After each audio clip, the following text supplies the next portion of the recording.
In 1963, on a soundstage in Bavaria, a film crew was shooting a scene underground. The movie was The Great Escape, based on the true story of Allied prisoners of war who tunneled out of a German camp. The scene required an actor to crawl through a narrow wooden tunnel set, barely wide enough for a man's shoulders, while the walls creaked and dust filtered down from above. The actor was a relatively unknown American named Charles Bronson. He had been cast as Danny Velinski, a Polish-American tunnel digger, and the scene called for him to show fear. Genuine, suffocating terror in a tight space beneath the earth. The crew expected acting. What they got was something else entirely. Bronson entered the tunnel set, and his body changed. His breathing shortened, his hands locked. The fear on his face was not performed. It could not have been, because it did not come from the script. It came from two places the cameras could not follow him. The first was a coal mine in the Allegheny Mountains of Pennsylvania, where he had crawled through passages no wider than this tunnel when he was a boy of 10. The second was the pressurized fuselage of a B-29 Superfortress over the Japanese home islands, where he had spent months sealed inside a forward compartment not much larger, watching cities burn beneath him while anti-aircraft fire burst against the sky. The director, John Sturges, let the scene play. He understood, as few people in Hollywood at that time did, that he was not directing a performance. He was pointing a camera at a memory, and the memory was real.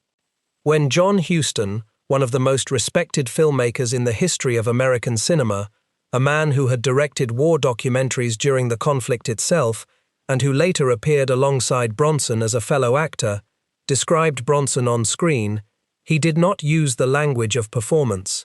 He called Bronson a grenade with the pin pulled. That description was more accurate than even Huston probably knew, because the explosive force behind Bronson's screen presence had been packed into him long before Hollywood found him, by two of the most extreme experiences the 20th century could offer a young man. A childhood spent underground in one of the most dangerous coal regions in America, and a war spent above the clouds in one of the most dangerous aircraft ever built. This is the story of how both of those things made him, and it begins not in Hollywood, not in the Pacific, but in a place called Scooptown, a place so far from a movie screen that the distance cannot be measured in miles. It can only be measured in what a man had to survive to cross it. If this story moves you, a like helps it reach others who care about these men. And if you are new here, subscribe. Charles Bronson was not the only man in Hollywood whose screen toughness came from a real place, but he may have been the only one whose real place was harder than anything Hollywood ever asked him to pretend. Directors noticed it from the first time they worked with him. Co-stars noticed it when they stood next to him on set, and felt the strange gravitational weight of a man who was not performing intensity, but simply containing it. Critics wrote about it for decades, without fully understanding what they were describing. There was something behind Bronson's eyes that separated him from every other tough guy working in American film. It was not size. He stood 5 feet 9 inches tall and weighed about 165 pounds, smaller than most of the men he shared the screen with. It was not classical training. He had none. It was not even intensity, though intensity he had in abundance. It was stillness, a particular kind of quiet that certain men carry when they have already survived the worst thing they will ever face and know, without needing to prove it to anyone, that nothing in front of them can match what is behind them. The film critic Stephen Hunter came close to naming it when he wrote that Bronson oozed male life force, stoic toughness, capability and strength. He was the man who never left the position, never complained, never quit. But even Hunter was describing the surface. Beneath it was something no review could reach. The source was coal dust and cordite, a boy descending into a mine shaft before dawn, a young corporal climbing into a bomber at 2 in the morning for an 18-hour flight over the Pacific. Two kinds of darkness, separated by a decade, welded together inside a man who learned in both places the same essential lesson. That fear is not something you eliminate, it is something you carry, and if you carry it long enough, it becomes the hardest part of you. To understand what the camera was really capturing when it filmed Charles Bronson, you need to go to 3 places. The first is a coal company town in Pennsylvania, where a boy wore his sister's dress to school because his family could not afford to buy him clothes. The second is a coral airstrip on the island of Guam, where young men climbed into 60-ton bombers and flew 1,500 miles over open ocean to drop fire on cities they could not pronounce. The third is a classroom in Philadelphia, where a piece of legislation called the GI Bill gave a coal miner's son the first chance anyone in his family had ever had to become something other than what the mine demanded. Those 3 places made Charles Bronson. Hollywood just collected the result. He was born Charles Dennis Buchinsky on November 3, 1921, in Ehrenfeld, Pennsylvania. Ehrenfeld was a coal company town in the bituminous region of the Allegheny Mountains, north of Johnstown, owned and operated by the Pennsylvania Coal and Coke Company. The town existed for one reason and one reason only: coal. Everything in Ehrenfeld served the mine, and the mine consumed everything Ehrenfeld had to give. The locals called the neighborhood Scoop Town. It was not a term of affection. It described where you lived and what you did. You scooped coal. That was your purpose. That was your future. That was the beginning and the end of everything the town offered. He was the 11th of 15 children. His father, Walter Buchinsky, had been born Vladislavas Buchinskas in Druskininkai, a town in southern Lithuania. He was of Lipka Tatar ancestry and had crossed the Atlantic to dig coal in America because that was the work available to men who could not read or write English. His mother, Mary, born Velinski, came from Lithuanian parents in Tamaqua, Pennsylvania, deep in the anthracite country to the east. English was not spoken in the Buchinsky home. Charles learned it slowly as a teenager, picking it up from the Welsh, Irish, Polish, and Sicilian families packed into the identical company houses around the mine entrance. Years later, Bronson described it plainly. In Ehrenfeld, he said, we were all jammed together. All the fathers were foreign-born, Welsh, Irish, Polish, Sicilian. We were so jammed together, we picked up each other's accents, and we spoke some broken English. When I got into the service, people used to think I was from a foreign country. The poverty was severe, even by the standards of Depression-era coal country, where severe poverty was the baseline. The Buchinsky family slept in shifts in a cold-water shack beside the coal car tracks. There was no plumbing. There was no hot water. In one interview, Bronson recalled living in a basement shared with another mining family and their 8 children, all of them stacked together in a space meant for storage, not for life. His father, who could neither read nor write, shaved the children's heads to prevent lice. Clothes were passed down from child to child until they disintegrated. When nothing remained that fit a boy, the boy wore whatever was available.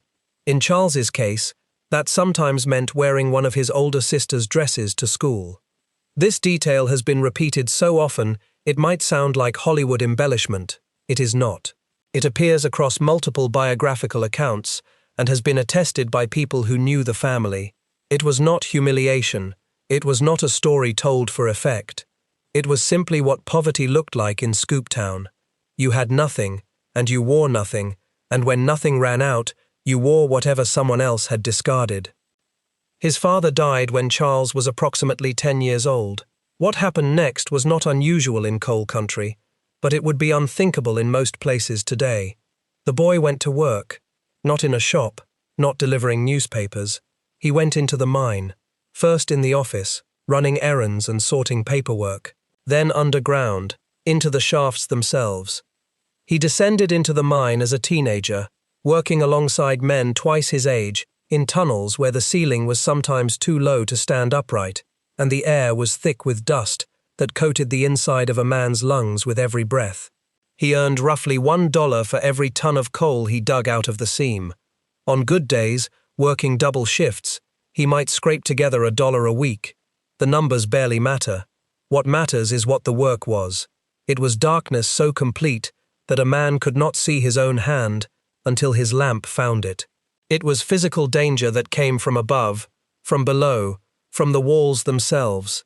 It was the constant, grinding knowledge that the rock above your head could shift and come down without warning, and if it did, you were buried.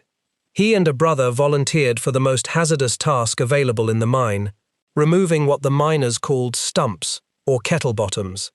These were the fossilized remains of ancient trees embedded in the mine roof, compressed over millions of years into dense plugs of petrified wood and stone. A kettlebottom could weigh hundreds of pounds and could drop without warning, crashing down on whoever stood beneath it. They were a significant cause of fatal roof collapses in Pennsylvania's bituminous mines. Removing them meant working directly beneath the threat, prying them loose before they fell on their own, knowing that each swing of the tool could be the one that shook something free above your head. The work was terrifying. It also paid better than anything else available in the mine, and the Buchinsky family needed every cent a boy could bring home. The mines gave him two things that would follow him for the rest of his life. The first was a body hardened by labor that most grown men could not sustain. His hands, his shoulders, his chest were shaped not by a gymnasium, but by coal seams and pick handles. The second was claustrophobia, a fear of enclosed spaces so deep and so permanent that it never diminished, never softened, never loosened its grip even slightly. Decades later, standing in a film tunnel on a soundstage in Bavaria, surrounded by cameras and crew, and the clear knowledge that the walls were plywood and the ceiling was held up by scaffolding, that fear could still stop him cold. Because the body does not forget what the mine tries to leave behind. The mines had written it into him the way coal dust writes itself into a miner's skin, permanently, indelibly, part of the tissue itself. He graduated from South Fork High School, the first person in his family ever to earn a diploma. In a household of 15 children with an illiterate father, that single piece of paper was an event without precedent. It was, at that point, the most improbable achievement of his life. It would not hold that distinction for long. On March 17, 1943, Charles Buchinsky entered the United States Army Air Forces. He was 21 years old. He had spent most of the previous decade underground. Now the military was about to put him in the sky. He trained as an aerial gunner with the 760th Flexible Gunnery Training Squadron at Kingman Army Airfield in Arizona, where the Mojave Desert heat was a different kind of misery than the coal tunnels, but still recognizable to a man accustomed to discomfort. The desert was vast and open, the opposite of everything he had known. For a man who had spent years in darkness, the blinding Arizona light must have felt like landing on a different planet. After basic gunnery training, he was sent to Camp Kearns in Utah for additional weather and gunnery instruction before assignment to a bombardment group.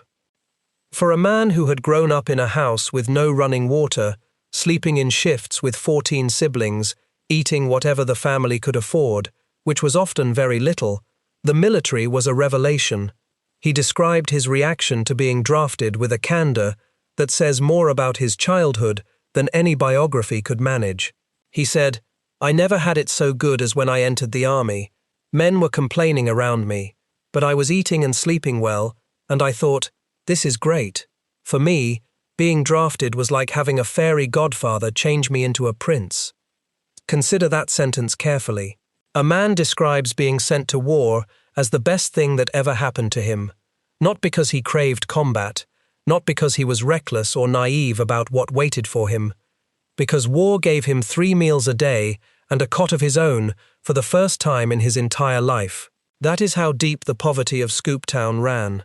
The United States Army, with its discipline and its danger and its grinding routine, felt like luxury to a boy who had pulled kettlebottoms out of a mine roof for $1 a week. He was not a model soldier in every respect. Early in his service, at a dance, he got into an altercation with a sergeant who outranked him by enough to make the consequences severe. In his own telling, he described what happened next. "Fight a sergeant when I am a private," he said. "I did not need that, so I picked the bastard up and threw him. When he landed, he broke his arm. I got 6 months hard labor, carrying sides of beef into the mess hall and cans of garbage out of it.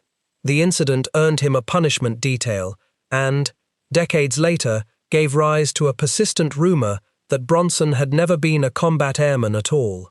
that he had spent the war as a truck driver or working in a mess squadron. That rumor is false. His name appears on the 61st Bombardment Squadron enlisted men roster, dated September 15, 1945, at the rank of corporal, hometown Ehrenfeld, Pennsylvania. The document places him exactly where history says he was, inside a B-29, over Japan. To understand what Charles Buchinsky flew into, you need to understand what the B-29 Superfortress was, because no aircraft in the Second World War asked more of its crew or destroyed more of them through its own mechanical failures alone. The Boeing B-29 was the most advanced bomber of its era, and arguably the most complex aircraft ever mass-produced at that time. It was pressurized, a revolutionary feature that allowed it to operate at altitudes above 30,000 feet without the crew needing supplemental oxygen. It carried 4 Wright R-3350 duplex Cyclone radial engines, each producing 2,200 horsepower, driving massive 4-bladed propellers that could pull the aircraft to speeds above 350 miles per hour. It could haul up to 20,000 pounds of ordnance across a range of approximately 3,200 miles. Its defensive armament consisted of 10 .50 caliber Browning machine guns mounted in 5 remote-controlled turrets, linked by a General Electric central fire control system that allowed a single gunner to aim multiple turrets simultaneously, using analog computing technology that was, by the standards of 1944, as close to automated warfare as anything that had ever been built. A standard B-29 crew numbered 11 men: pilot and aircraft commander, co-pilot, bombardier, flight engineer, navigator, radio operator, radar operator, 2 side blister gunners, a central fire control gunner operating the upper sighting station, and a tail gunner, alone in the rearmost compartment, separated from the rest of the crew by the length of the aircraft. Each man occupied a pressurized section sealed against the thin, killing air at high altitude. The forward pressurized cabin held the pilots, bombardier, navigator, and flight engineer. The rear section held the gunners and radar operator. The 2 sections were connected by a long, narrow pressurized tunnel that ran over the bomb bays, barely wide enough for a man to crawl through on his belly in a bulky flight suit. For a man with claustrophobia born in a coal mine, that tunnel was a private nightmare, revisited on every mission. Every flight required him to enter it, crawl through it in near-total darkness with the bomb bay doors inches below him, and emerge in a sealed compartment on the other side, where he would sit for hours while the aircraft shuddered and roared through the sky. The aircraft was magnificent and deeply dangerous to its own crews. The R-3350 engines were notoriously unreliable, prone to overheating during the long, power-intensive climbs to bombing altitude, and catching fire without warning, sometimes catastrophically. Magnesium engine components, once ignited, burned at temperatures that no onboard extinguisher could suppress. For extended stretches of the Pacific Air Campaign, engine fires and mechanical failures destroyed more B-29s than Japanese fighters and anti-aircraft guns combined. Of the roughly 3,970 B-29s produced during the war, 414 were lost in operations against Japan. Of those, only 147 fell to enemy action. The remaining 267 were destroyed by engine fires, mechanical failures, takeoff crashes on the short coral runways of the Marianas, and the unforgiving mathematics of flying a 60-ton aircraft 1,500 miles over open water, with no margin for error. A single engine failure far from base often meant ditching in the Pacific, and a crew that went into that water without a rescue submarine or flying boat nearby rarely came out. The ocean was vast, the life rafts were small, and the distance between the two was, more often than not, the distance between survival and death. In 1945, Corporal Charles Buchinsky was assigned to the 61st Bombardment Squadron of the 39th Bombardment Group, Very Heavy, part of the 314th Bombardment Wing under the 21st Bomber Command, 20th Air Force. The group was based at Northfield on the island of Guam, a coral airstrip carved out of tropical jungle in the Mariana Islands, roughly 1,500 miles south of Tokyo. Conditions on Guam were what the Pacific offered, and nothing more. Crushing humidity that never relented, hanging in the air like a wet curtain from dawn to dark and through the night. Temperatures that rarely dropped below 85 degrees Fahrenheit. Coral dust that coated everything, clogged weapons, irritated lungs, and ground its way into food, clothing, and skin. Insects were constant and enormous by continental standards.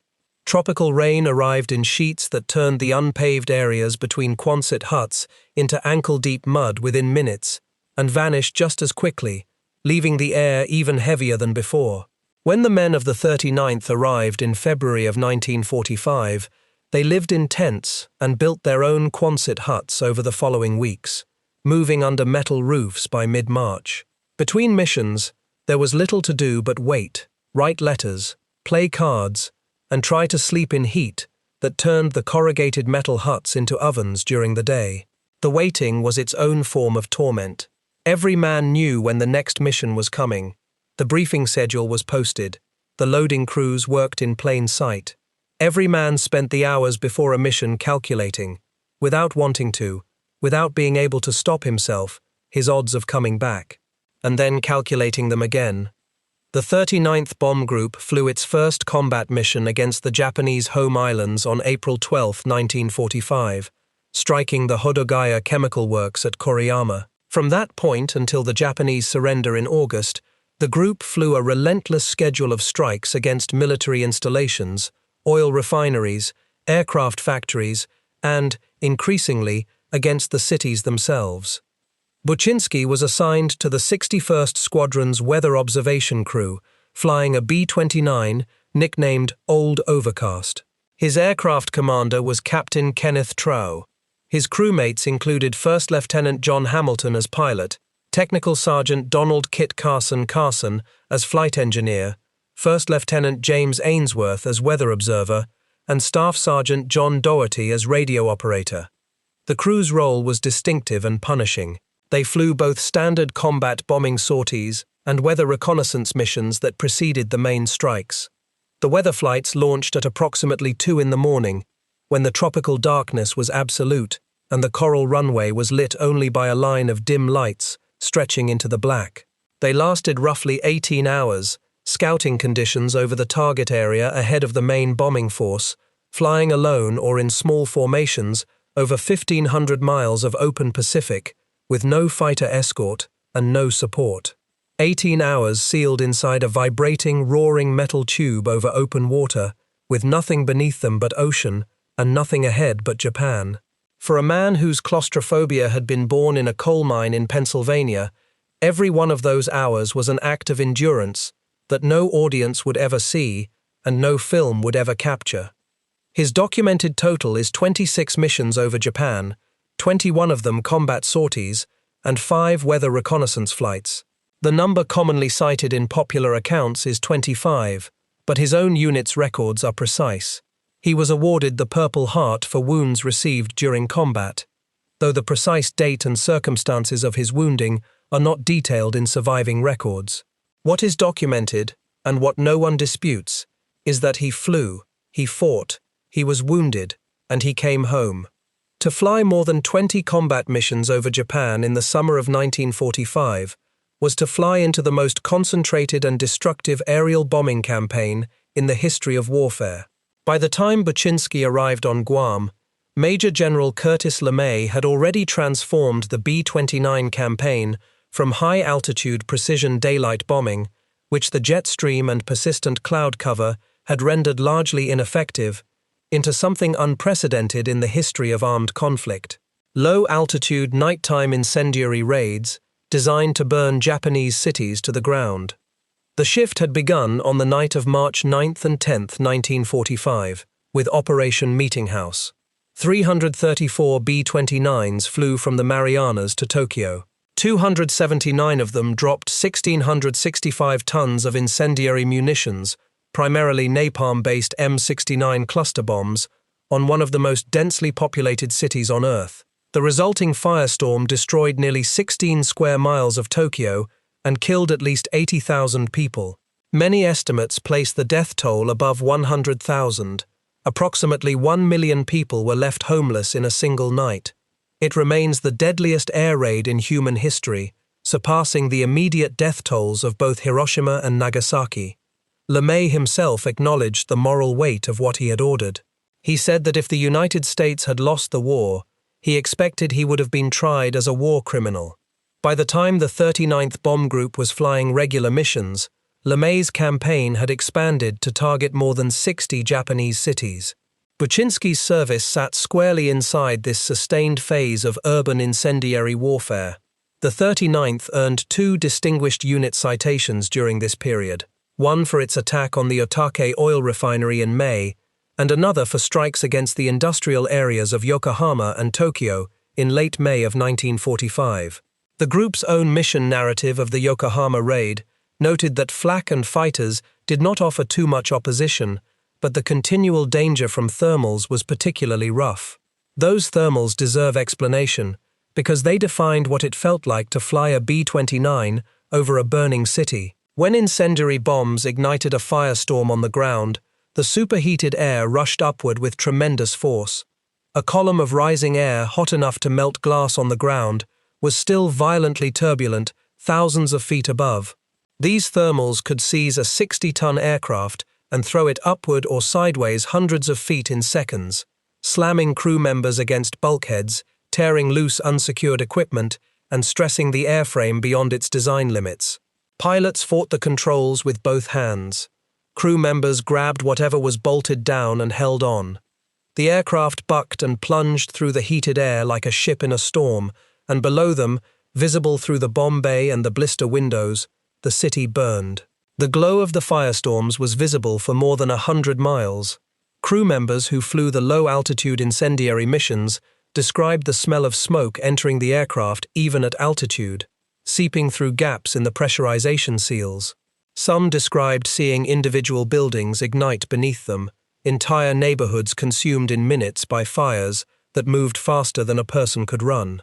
This was what Charles Buchinsky flew through, night after night, mission after mission. A man who had entered the military grateful for regular meals and a bed of his own, found himself sealed inside a pressurized compartment, watching through a gun sight as cities he had never heard of were consumed by fire, while flak punched through the aluminum skin of the fuselage and the aircraft lurched and shuddered in the superheated air rising from below. Between missions, the crews lived with a particular kind of knowledge that civilians never had to carry. They knew, with the precision of men who counted everything, exactly how many aircraft from their group had not come back from the last raid. They knew which bunks in the Quonset hut were empty, because the men who had slept in them were now somewhere in the Pacific, either dead in their aircraft or floating in a life raft that rescue might or might not find. They knew the names of the crews that had gone down. They had eaten breakfast with them that morning, played cards with them the night before, borrowed cigarettes from them, complained about the heat alongside them. And now they were gone, and the mission board already had the next target posted, and in 12 or 18 or 24 hours, it would be time to climb back into the aircraft and do it again. The mathematics of survival in a B-29 group were understood by every man who flew, even if they were never spoken aloud. You flew your missions, you hoped the engines held, you hoped the flak missed, you hoped the fighters stayed away. And when you landed and climbed down from the aircraft and walked back to your hut on legs that were not entirely steady, you did not celebrate. You simply noted that you were still alive and began the count again. He never spoke about it in detail. Almost none of them did. The men who flew B-29s over Japan came home and drew a curtain over what they had seen and done. The silence was not modesty, it was not reticence, it was the weight of knowledge that does not translate into words. What do you say about watching a city burn from above? How do you explain to someone who was not there what it sounds like when an anti-aircraft shell detonates close enough to rattle your teeth inside your head? You do not explain it.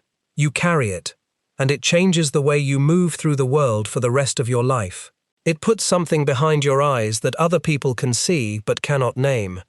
When the war ended in August of 1945, the men of the 39th Bomb Group did not erupt in celebration, the way the newsreels showed civilians celebrating in Times Square. They sat in their Quonset huts on Guam and absorbed the news with the quiet, measured relief of men who understood exactly how close they had come to not hearing it. Every crew that had completed its missions knew that statistical luck had played as large a role as skill or courage in getting them to this moment. The engines could have caught fire. The flak could have found them. The weather over the target could have pushed them into a mountain they could not see. 1,000 things had needed to go right for them to be alive on the day the Japanese surrendered, and every man in the group could name at least one crew for whom those 1,000 things had not gone right. Survival was not a victory to be celebrated. It was a fact to be acknowledged quietly and carried forward without commentary. In February of 1946, Corporal Charles Buchinsky was honorably discharged from the United States Army Air Forces. He was 24 years old. He had survived the coal mines of Ehrenfeld and the skies over Japan. He had a Purple Heart, a high school diploma, and no clear idea what came next. He could go back to the mine. The mine was still there. It would always be there, waiting for him with the patience of stone. Or he could try to build something else, something that the mine and the war, between them, had shown him might be possible. What happened in the following years is, in its way, as extraordinary as anything that happened over Japan. And it was made possible by a single piece of legislation that would reshape American society more profoundly than any battle of the war. The Servicemen's Readjustment Act of 1944, signed by President Franklin Roosevelt on June 22, 1944, and known to every veteran simply as the GI Bill, offered returning servicemen something most of them had never imagined was available to men like them: free education, any school, any program, any field of study, fully funded by the federal government. Within 7 years of the war's end, approximately 8 million veterans used its educational benefits. Roughly 2,300,000 attended colleges and universities. 3.5 million received school training in vocational and technical programs. The number of degrees awarded by American universities more than doubled between 1940 and 1950, rising to nearly 500,000 per year. For Charles Buchinsky, the GI Bill was not merely a benefit or a government program. It was a door that had never existed before, appearing in a wall he had always assumed was solid and permanent. His family had produced nothing but coal miners for as far back as anyone could remember. His father could not read his own name. His childhood ambitions had extended no further than surviving the next shift underground without a kettlebottom falling on his head. Now the government was telling him he could study anything he wanted, anywhere he wanted, and the bill would be paid. The sheer improbability of it must have felt less like policy and more like a hallucination, but it was real, and he used it. He enrolled at the Hussyon School of Art in Philadelphia to study commercial illustration, a subject that had nothing to do with coal, nothing to do with bombardment, and everything to do with a talent he had carried quietly through the mines and the military without ever having the chance to develop it. He had always been good with his hands. He had always noticed shapes, light, and the way shadow fell across surfaces. Now, for the first time in his life, someone was paying him to sharpen that eye, instead of asking him to point it at a gun sight. The art school led him to the Plays and Players Repertory Company, a small Philadelphia theater troupe that needed someone to paint scenery. Buchinsky took the job, and somewhere between painting flats and watching actors rehearse night after night, standing in the wings with a brush in his hand while other people inhabited different lives under the lights, something shifted inside him. He began performing, small roles at first, then larger ones. He discovered that the qualities the mines and the military had built into him, the physical stillness, the granite presence, the ability to endure without flinching, the face that looked as though it had been carved from anthracite, were precisely what the stage demanded. His body, shaped by coal and war, was the instrument. He did not need to learn how to command a room. He had been commanding tight, dangerous spaces since he was 10 years old. He moved to New York, where he shared an apartment with another struggling young actor named Jack Klugman, who would later become well known in his own right. They were poor, but it was a different kind of poor than Scooptown. It was the poverty of ambition, not the poverty of entrapment. In 1949, Buchinsky enrolled at the Pasadena Playhouse in California, one of the most respected acting programs in the country. A Playhouse instructor was impressed enough to recommend him to the director Henry Hathaway, and in 1951 he appeared, uncredited, as a sailor in the film You're in the Navy Now. He had been a coal miner, a soldier, a wounded veteran, an art student, a set painter, and a stage actor. Now he was a movie extra, the lowest rung on Hollywood's ladder, but he was inside the building, and a man who had crawled through coal seams and bomb bay tunnels was not going to be stopped by a low ceiling. For 3 years, Charles Buchinsky worked steadily in Hollywood, taking small parts in unremarkable films, playing thugs and henchmen and nameless soldiers in pictures that came and went without leaving a trace. His face was impossible to forget, angular and weathered, and already marked by a life harder than anything his co-stars had experienced. But his name was a problem. In 1954, at the height of Senator Joseph McCarthy's anti-communist investigations and the House Un-American Activities Committee hearings, his agent told him bluntly that a Slavic-sounding surname could invite suspicion or limit his opportunities in an industry terrified of being associated with anything that sounded Eastern European. Buchinsky became Bronson. The precise origin of the new name is disputed. One account credits the Bronson Gate at Paramount Studios on Bronson Avenue in Hollywood. Another has the actor Steve McQueen casually pointing at a street sign bearing the name. The origin does not matter. What matters is what the change represented. A coal miner's son from a Lithuanian immigrant family, whose birth name carried the unmistakable sound of the old country, erased that name and became someone the American film industry could accept without question. He made his first strong impression in 1953 as the mute henchman Igor in House of Wax, a horror film starring Vincent Price. Through the rest of the 50s, he played soldiers, criminals, and silent, tough men in dozens of films and television episodes, building a reputation for physical presence that consistently exceeded the size of the role he was given. There was something about his face, about the way he stood in a doorway or held a weapon, that drew the eye even when the script gave him nothing to say. Then came John Sturges. In 1960, Sturges cast Bronson as Bernardo O'Reilly in The Magnificent Seven, a Western adaptation of Akira Kurosawa's Seven Samurai, alongside Yul Brynner, Steve McQueen, and James Coburn. The role was not the largest in the film, but Bronson's weight on screen was undeniable. He did not need dialogue to fill the frame. He filled it by standing in it. The camera found him the way it finds anyone who carries something real, not performing weight, but simply possessing it. 3 years later, Sturges cast him again in The Great Escape, this time as Flight Lieutenant Danny Velinski, the claustrophobic Polish-American tunnel digger. This was the role that fused the actor to the man completely, welding them together so that the seam between performance and memory became invisible. Velinski's terror of enclosed spaces was not researched from books. It was not studied in an acting class. It was not constructed from technique or directorial instruction.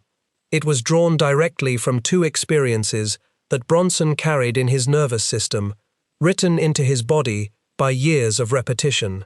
The coal tunnels of Ehrenfeld, where the ceiling could collapse without warning and bury a man in darkness, and the sealed compartments of a B-29, where a young gunner sat for hours in a space barely wider than his shoulders, while anti-aircraft shells burst close enough to hear above the 4 engines roaring outside. When audiences watched Danny Velinski panic underground, they believed it entirely. They believed it because they were not watching acting. They were watching a man revisit 2 kinds of darkness that had never fully released their grip on him. The performance was not a triumph of craft. It was a triumph of survival. The fear was the same fear. The tunnel was the same tunnel. Only the material of the walls had changed. In 1967, Bronson appeared in The Dirty Dozen alongside Lee Marvin, another actor whose on-screen toughness carried the unmistakable weight of lived experience rather than rehearsed imitation. Marvin had served as a United States Marine in the Pacific. During the Battle of Saipan, he had been hit by Japanese machine gun fire during the bloody assault on Mount Tapochau, the bullet striking his lower back and severing his sciatic nerve. His unit was nearly annihilated. His combat wounds left him hospitalized for more than a year. When Marvin and Bronson shared a screen, the toughness between them was not a competition or a performance or a directorial achievement. It was a mutual recognition. Two men who had been to the same dark country and come back carrying the same invisible weight, acknowledging in each other what neither needed to say aloud. By the late 1960s, Bronson had become the most popular film star in Europe, a phenomenon that puzzled American critics at the time, but would have made immediate sense to anyone who understood what post-war European audiences saw in his face. A continent that was still rebuilding from catastrophe could recognize authenticity when it appeared on screen. They had lived through enough destruction to know the difference between a man who pretended to be hard and a man who simply was. Sergio Leone cast him as the lead in Once Upon a Time in the West, which premiered in Europe in late 1968 and reached American screens the following year, giving him the role that many critics still consider the finest work of his career. In Europe, he was not a character actor. He was a star, the biggest one in the building. American superstardom finally arrived in 1974 with Death Wish, in which Bronson played a mild-mannered New York architect who turns vigilante after his family is brutally attacked. The film was controversial, provocative, and enormously successful. It made Bronson, at the age of 53, one of the highest-paid actors in the world, commanding $1 million per film, a coal miner's son from Scooptown, a corporal from the 61st Bomb Squadron, a man who had worn his sister's dress to school because he had no other clothing, earning more for a single picture than his father had earned in a lifetime of digging coal underground. The trajectory itself is almost impossible to hold in the mind at once. In 1935, Charles Buchinsky was a 14-year-old boy descending into a coal mine before dawn, covered in dust, terrified of the kettlebottoms overhead, earning $1 a week. In 1945, he was a corporal in a B-29 over Tokyo, watching a city burn while flak burst around him at 5,000 feet. In 1955, he was a struggling actor in Hollywood, changing his name because his real one sounded too foreign for an industry afraid of its own shadow. In 1975, he was the highest-paid actor in the world. Each of those facts is true. Each of them happened to the same man, and the distance between the first and the last is not a distance that talent alone can cross. It requires something harder than talent. It requires the kind of endurance that only comes from having already survived the thing that should have stopped you. Bronson was not alone in carrying war into Hollywood. A small number of actors who saw genuine combat during the Second World War brought something to the screen that no drama school could produce and no director could fabricate, no matter how many takes he ordered. Understanding what they shared explains what made all of them different from the men who merely played soldiers. James Stewart, already one of the most popular actors in America before Pearl Harbor, volunteered for the Army Air Forces, trained as a bomber pilot, and flew combat missions over Europe as a B-24 Liberator Command pilot, first with the 445th Bombardment Group, and later with the 453rd Bombardment Group of the 8th Air Force. He flew 20 missions over some of the most heavily defended targets in the European theater, including Berlin, Bremen, and Brunswick, rising to the rank of colonel during the war and eventually becoming a brigadier general in the Air Force Reserve. When Stewart played haunted, conflicted men in films like Vertigo and It's a Wonderful Life, the inner turmoil was not invented by a screenwriter. He had seen things over Germany that he carried silently for the rest of his life. Clark Gable, the biggest movie star in the world in 1942, enlisted in the Army Air Forces after the death of his wife, the actress Carole Lombard, in a plane crash. At the age of 41, when he could have spent the war making training films in California, Gable flew 5 combat missions as an observer and aerial gunner aboard B-17 Flying Fortresses with the 351st Bomb Group in Europe, earning the Air Medal and the Distinguished Flying Cross. He was there because grief had made him indifferent to whether he survived. That is a kind of courage that no script can reproduce. Audie Murphy, a farm boy from Texas who enlisted at 18, became the most decorated American combat soldier of the entire war, earning the Medal of Honor among 33 United States awards and decorations for valor. He turned his fame into an acting career, playing himself in the film To Hell and Back. But the heroism that made him a household name also broke him. He suffered from what would today be diagnosed as post-traumatic stress disorder for the rest of his life, sleeping with a loaded pistol beneath his pillow and struggling with recurring nightmares that no amount of fame or money could quiet. What united these men, and what united them with Bronson, was a quality that audiences could feel but rarely name. It was the weight of real experience pressing outward against the surface of a performance. When Stewart flinched, it was not because a script direction told him to flinch. When Marvin stared into the middle distance, it was not because a director whispered, "Hold that look." When Bronson stood perfectly still and let his face carry an entire scene without a single word of dialogue, the stillness was not technique. It was the silence of a man who had learned, in places where noise could kill you, that quiet was its own kind of strength. Bronson understood this about himself with characteristic plainness. He once said, "I supply a presence. There are never any long dialogue scenes to establish a character." That self-assessment was modest to the point of being misleading. The presence he supplied was not a stylistic choice or an acting philosophy. It was the compressed product of a life lived at extremes that no other actor in Hollywood had experienced. The mine, the bomber, the firebombing campaign. The poverty so total that a high school diploma was a generational milestone. In that context, the phrase tough guy was not a role. It was not a persona. It was a factual description of what a human being becomes when surviving each day is the only goal available, and every day provides new evidence that survival is not guaranteed.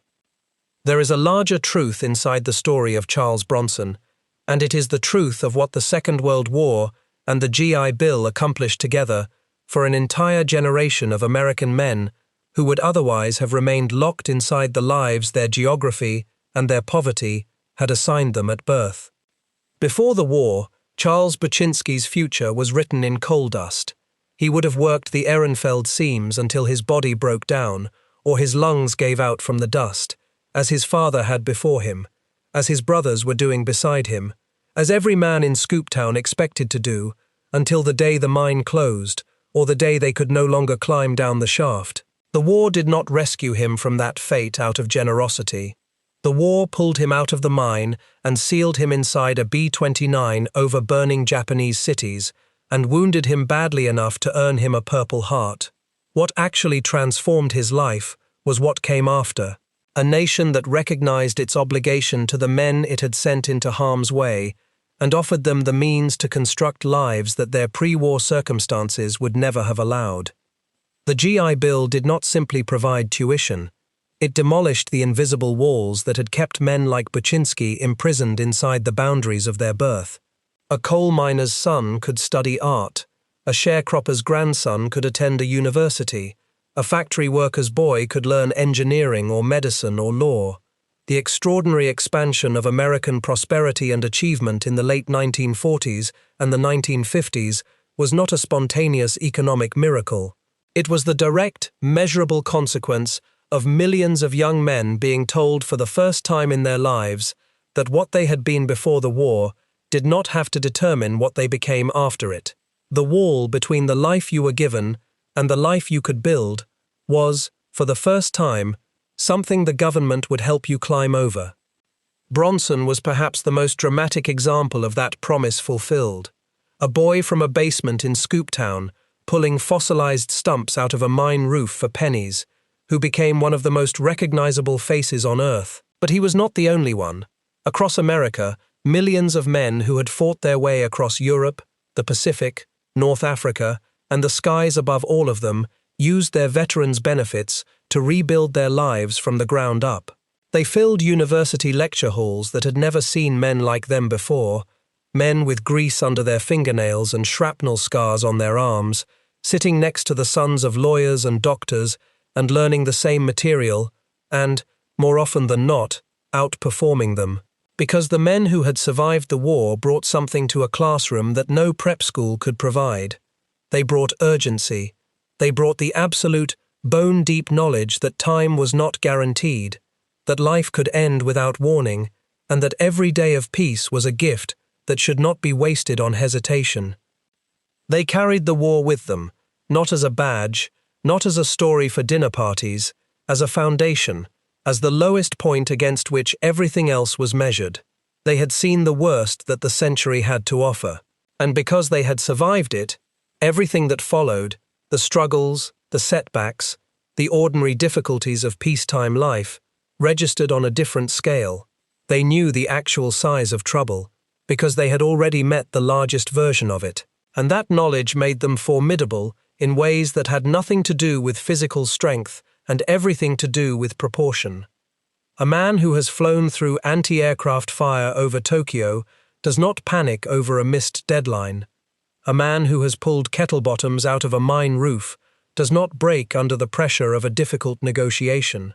The war had given them a reference point for fear, and nothing in civilian life ever reached it. Charles Bronson worked steadily in film until the late 1990s, appearing in more than 150 movies across a career that spanned nearly 5 decades. He married 3 times. His second wife, the British actress Jill Ireland, died of breast cancer in 1990, a loss that friends said broke something in him that even the mines and the war had left intact. Grief, it turned out, could reach places that coal dust and shrapnel could not.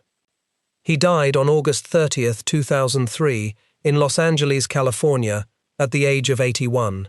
The cause was pneumonia, complicated by Alzheimer's disease. He was buried at Brownsville Cemetery in West Windsor, Vermont, far from the coalfields of Pennsylvania and the coral airstrips of the Marianas, a quiet place for a man who had always preferred silence to explanation. He rarely spoke about the war. He rarely spoke about the mines. When interviewers pressed him about his childhood, he deflected with the blunt economy of a man who had decided long ago that some experiences do not benefit from description. But the shape of his early life tells its own story. A boy growing up in Scooptown did not dream about what he might become. He did not know that dreaming was something a person was allowed to do. There was the mine, and there was the next shift, and there was survival. Everything beyond that was someone else's life. The Army Air Forces taught him that it was. A B-29 called Old Overcast showed him what he could endure, and the GI Bill showed him what he could become. Captain Kenneth Trow, who commanded Old Overcast and flew alongside the young corporal from Pennsylvania through those long missions over the Pacific, survived the war and lived into old age. In 1977, during the filming of Telephone in Great Falls, Montana, Trow traveled to the set to visit his former crewmate. More than 30 years had passed since they had last seen each other. What they said when they met again is not recorded in any interview or memoir, but a man who had commanded a B-29 over Japan could look at the most famous tough guy in the movies and see what no audience in the world would ever see. He could see the kid from Scooptown, the corporal with coal dust still ground into the creases of his hands, the gunner who climbed into Old Overcast at 2 a.m, without complaint, and flew into the darkness over the Pacific, because that was the job, and the job needed doing, and someone had to do it. Hollywood called him the toughest man in the movies. The men who flew with him would have called him something simpler. They would have called him crew. And in the vocabulary of men who flew B-29s over Japan, there was no higher word. It meant you showed up. It meant you did not quit. It meant you climbed into that aircraft before dawn, knowing full well what waited for you over the target, and went anyway. Not because you were brave, not because you wanted to be a hero, because the men beside you were going, and you would not let them go without you. That was crew. That was Charles Bronson before the world ever learned his name. And that was the thing the camera captured, over and over, for 50 years, without ever quite explaining where it came from. Now you know. Thank you for spending these minutes with this man. If this story reached you, a like is the single best way to help it find others who care about this history. If you are not subscribed, now is a good time, and the bell ensures you never miss one of these. I would love to hear where you are watching from today. And if someone in your family served in the Pacific, in a B-29, in a coal mine, in any of the forgotten places where ordinary men were asked to do extraordinary things and did them without asking for recognition, tell me about them in the comments. Every one of those men carried a story like the one you just heard. Most of them never told it. This is how we make sure they are not forgotten.